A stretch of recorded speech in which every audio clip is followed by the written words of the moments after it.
Séance de mathématiques de lundi 8 juin. Tu as besoin pour cette séance de ton cahier jaune, d'un stylo bleu, d'un stylo vert. Exercice 1, jeu de loi. Donc, le jeu de loi, c'est un jeu où il y a des cases numérotées de 1 jusqu'à, en général, 100. Donc, pour jouer, on lance un dé. Si on fait 2, on avance de 2. Et parfois, sur les cases, il y a écrit, par exemple, tu dois reculer de 1 case, tu dois reculer de 2 cases, ou tu dois retourner sur la case temps. Donc là, on va imaginer qu'on est en train de jouer à ce jeu.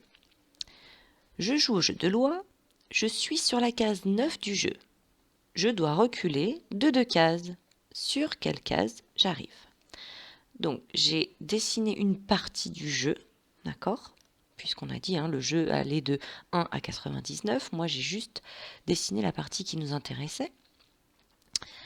On est sur la case 9, donc celle-ci, et on doit reculer de 2 cases. Donc, hop, on recule d'une case, hop, on recule d'une deuxième case. Sur quelle case j'arrive? Eh bien, j'arrive sur la case 7. Donc ça, c'est un petit exemple. Maintenant, tout seul, tu vas essayer de faire les suivants. Donc, le deuxième. Je joue au jeu de loi, je suis sur la case 65 du jeu, je dois reculer de 2 cases. Sur quelle case j'arrive? Donc là, tu pourras écrire la réponse. Et enfin, je joue au jeu de loi, je suis sur la case 71 du jeu, je dois reculer de 3 cases. Sur quelle case j'arrive? Donc là, tu écriras la réponse. Donc, si tu as besoin, comme moi, de faire un petit dessin, tu fais un petit dessin. Si tu arrives à faire dans ta tête, tu fais dans ta tête. Et voilà. Et du coup, tu mets pause, le temps de mettre les deux réponses. Nous corrigeons. Donc, là, nous étions sur la case 65. On doit reculer de 2 cases. Donc, si on recule une fois, on arrive à 64. Si on recule une deuxième fois, on arrive à 63. Et le deuxième, donc on était sur la case 71. Si on recule, et on doit reculer de 3 cases. Donc si on recule une fois, on arrive à 70. Une deuxième fois, on arrive à 69. Une troisième fois, on arrive à 68. Deuxième exercice. Écris les nombres. Alors, j'ai 5 centaines, 7 dizaines et 3 unités. Qui suis-je? Attention, le deuxième, il est plus difficile. J'ai 2 dizaines. Attention. 6 centaines et une unité. Donc, qui suis-je? Et enfin, j'ai 9 unités, 4 dizaines et 8 centaines. Regarde bien dans quel ordre j'ai dit les choses. Tu peux mettre pause, le temps de trouver ces 3 nombres. Nous corrigeons. Alors, 5 centaines, 7 dizaines, 3 unités, ça c'était facile, c'était dans l'ordre. Donc ça fait 573. Par contre, le deuxième, attention, j'ai 2 dizaines. Ah, j'ai commencé par les dizaines, donc il ne faut pas me le mettre en premier, le 2. 6 centaines, les centaines. Et une unité, alors une unité sera à la fin. Donc, si on remet tout ça dans l'ordre, ça nous fait 621. Et enfin, j'ai 9 unités. Alors, les unités, il ne faut surtout pas les mettre au début, c'est à la fin. 4 dizaines et 8 centaines. Donc, si on remet tout ça dans l'ordre, ça nous fait 849. Exercice 3. Donc, il fallait, si tu as pu, imprimer la fiche sur les unités de mesure. Donc, si tu l'as imprimé, il faut découper les étiquettes de droite. Les étiquettes de gauche, tu les laisses en colonne. Si tu n'as pas pu imprimer, c'est pas grave, tu vas faire l'exercice en même temps que moi en regardant la vidéo. D'accord? Donc, à gauche, tu as des choses à mesurer. À droite, tu as des unités de mesure.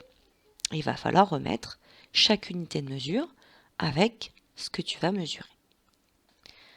Donc, voilà, ta feuille est comme ça. Donc, ces étiquettes-là, on les laisse, d'accord, tout ensemble.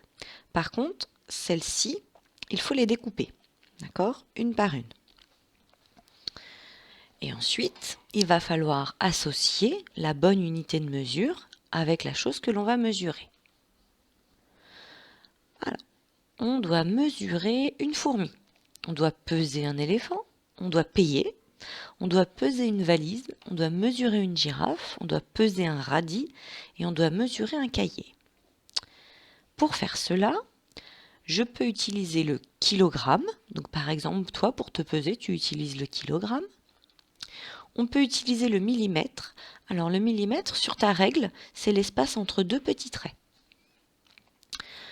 On peut utiliser le gramme. Donc quand tu fais de la cuisine, par exemple, quand tu veux faire un gâteau, tu utilises le gramme pour savoir combien de grammes de farine, combien de grammes de beurre tu vas utiliser. Ensuite, il y a l'unité euro. Alors ça, l'euro, tu connais bien.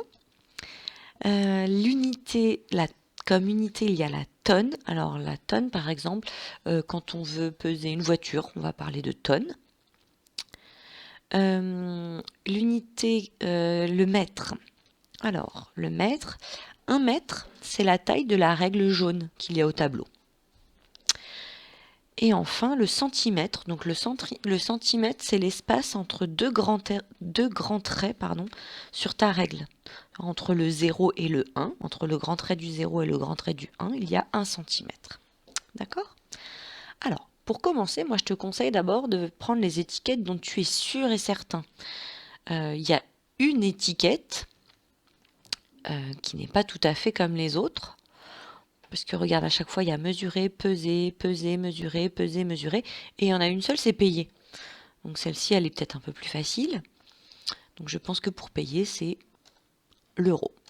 Voilà, donc je prends mon étiquette et je la colle devant payer.